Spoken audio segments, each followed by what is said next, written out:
All right, back now at 8:23. There's the Sweet and Sour Chicks Comedy Tour coming to Punchline tonight. Esther and Kiki Yeung joining us this morning to talk about it. Good morning. Thanks for being with us. Thanks for having us. Okay, so we've had a lot of comedians on this show. Typically, they don't tour in pairs. It's a very solitary life as a comedian. What's it like for you guys traveling together and touring together? We're codependent. We need each other at all times.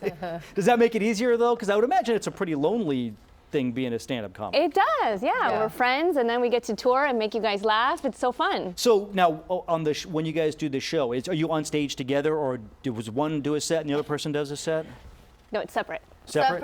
Yeah. Well, we could be together. I didn't know if it was like a comedy duo thing. Now, Kiki, I was reading that you started doing stand-up after you had your first child. Yes. Which I think a lot of people would say, oh, that's why I can't do stand-up, because now I have this. What made you jump into that? I want to get away from my child, have some mommy me time. Let me tell you, I understand. Right? But so you jumped into it, and what was the catalyst, though, for you to get into that? I was like, I'm going to do something for myself. I'm going to drive 2 hours to go to this class, and then I did it, and then I got hooked. Good for you. Yeah.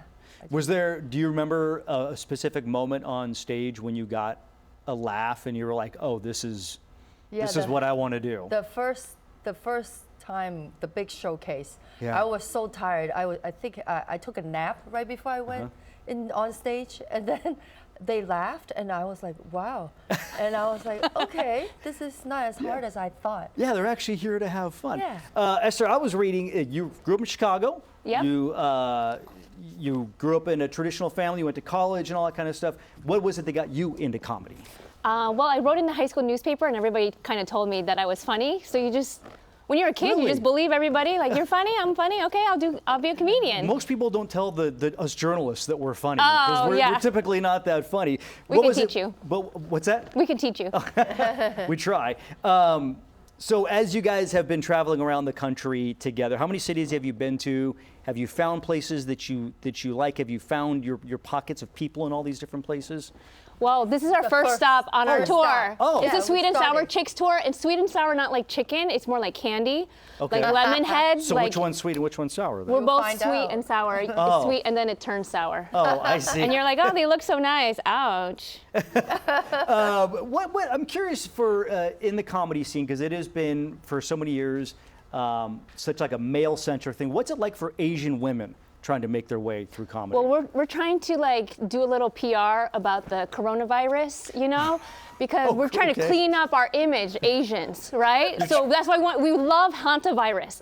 Blame Argentina for hantavirus. It's over for the Asians. It's time to take the focus off. It's like, yes, stop blaming us.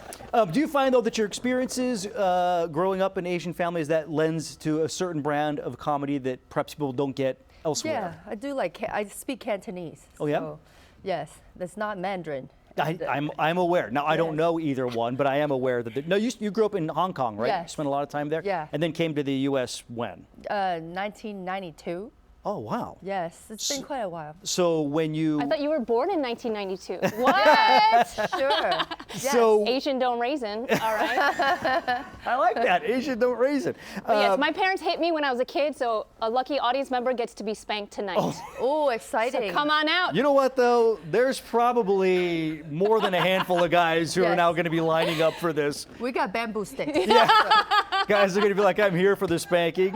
Okay, so you guys, That's it's after the show, though. It's not like part of the show. It's VIP treatment. that doesn't come with admission. You got to buy the more expensive seats. All right, so the show is tonight, 7:30 at Punchline. Tickets still available, correct? Yes, we All have right. some tickets available. We are going to link all that information to our website, gooddaysacramento.com. Esther and Kiki, thank you so much. We appreciate it. Thank Best of luck with the you. tour. Thank you, John. All right, guys.